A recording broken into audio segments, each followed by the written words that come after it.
Some of these interiors are absolutely amazing. Would you believe me if I told you that these are constructed using Siniat plasterboard? They are. I want to show you how to build interiors exactly like these using Siniat plasterboard. This is the first in the Siniat walling series. In this video, we will be showing you how to install a basic Siniat drywall. Firstly, you need to ensure that you wear the correct PPE. Safety is a priority and we always want to ensure that you achieve an injury-free installation. Personal protective equipment include a high visibility overall, safety shoes, eye protection, ear protection, a hard hat, hand protection and a dust mask.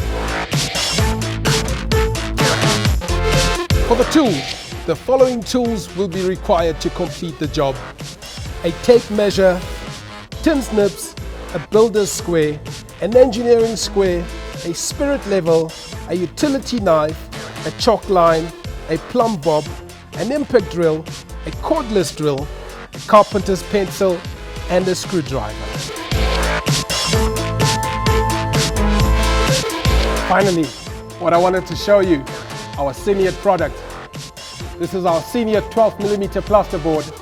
Our Siniat master frame stud and track, available in various lengths and widths. It is lightweight gauge metal. Our Siniat corner beads. Our 25mm drywall screws. Our 10x16mm wafer tack screws. Our Siniat fiber tape. Our insulation, namely the glass wool and the polyester wool.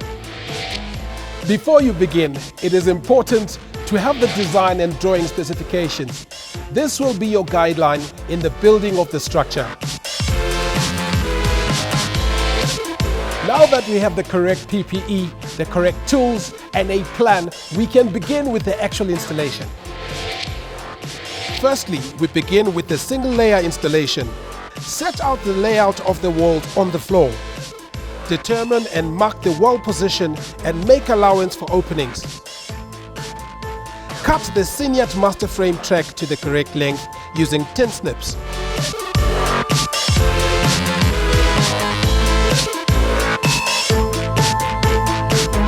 Fix the Siniat master frame tracks at 600mm centers to the floor using suitable fittings.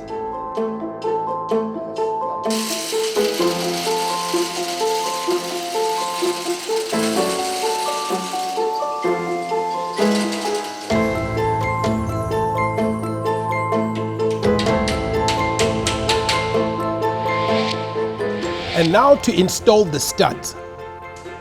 Measure the wall height and cut the Siniat master frame studs to size.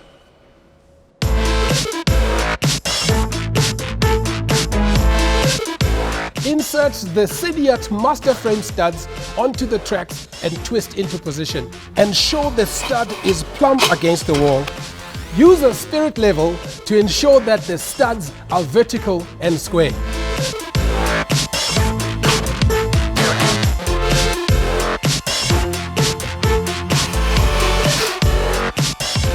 Now measure the length of the top track you require. Cut the length you require from a Siniat master frame track. The top track and the bottom track are exactly the same component, but the top track is installed with the flanges facing downwards. Clamp the floor track and the studs together with a vice grip and fasten the stud flanges to each flange of the bottom track using Siniat wafer tack screws and a screw gun. Insert the top track into the studs you already installed.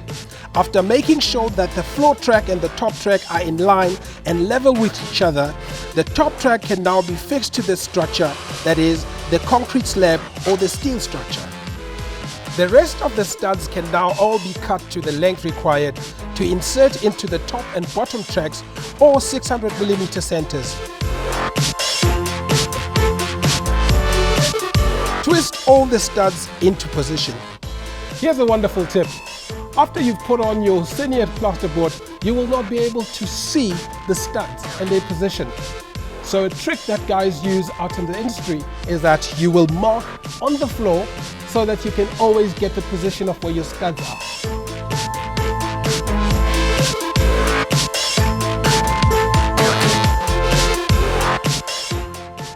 And now we're ready to start cladding with the Siniat plasterboard. Measure the height of the boards required and deduct 10 millimeters for possible water ingress and expansion at the bottom of your wall. Always cut the board with the brown face facing downwards. Here's a safety tip. Whenever you're using a sharp utility knife, try to cut away from you or past your body, never towards you.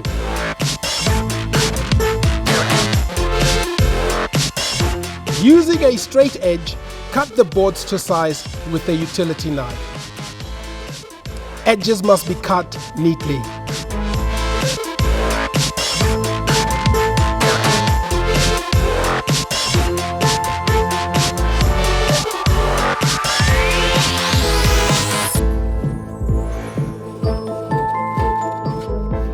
Clean the cut edges of the boards.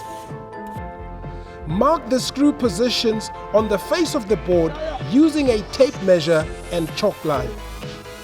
Remember to leave a 10 mm gap between the floor and the bottom edge of the board. Fit the board into position. Always remember to look at the paper color when fitting it. The brown face should always face the studs. Fix the board using drywall screws.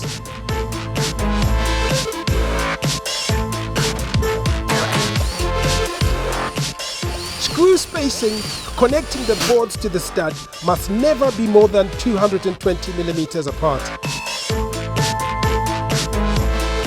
Here's a little tip. To ensure that you adhere to the 220 millimeter spacing guideline, I always use the tip of my pinky to the tip of my thumb.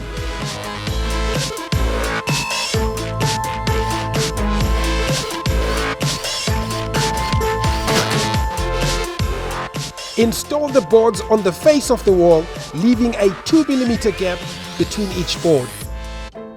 If insulation is required, install the insulation in the cavity before cladding the opposite side. Use a utility knife and straight edge to cut the insulation where required.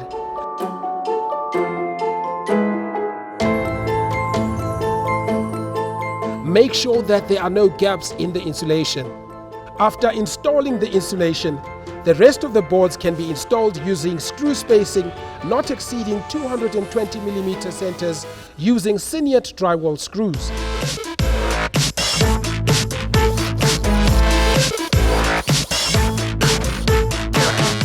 All tapered edges to be jointed with Siniat fiber tape. Install the fiber tape on the tapered edges of the board. Apply Siniat jointing compound to the joints using a 150 mm taping knife and let the first layer dry completely. Fill all the screw heads using Siniat jointing compound. Once this is dry, apply the second coat of your Siniat jointing compound with the long edge of your steel trowel. When dry, sand using P80 grit sandpaper. Great. Now your wall is done. It is ready to receive your desired decoration or wall finish.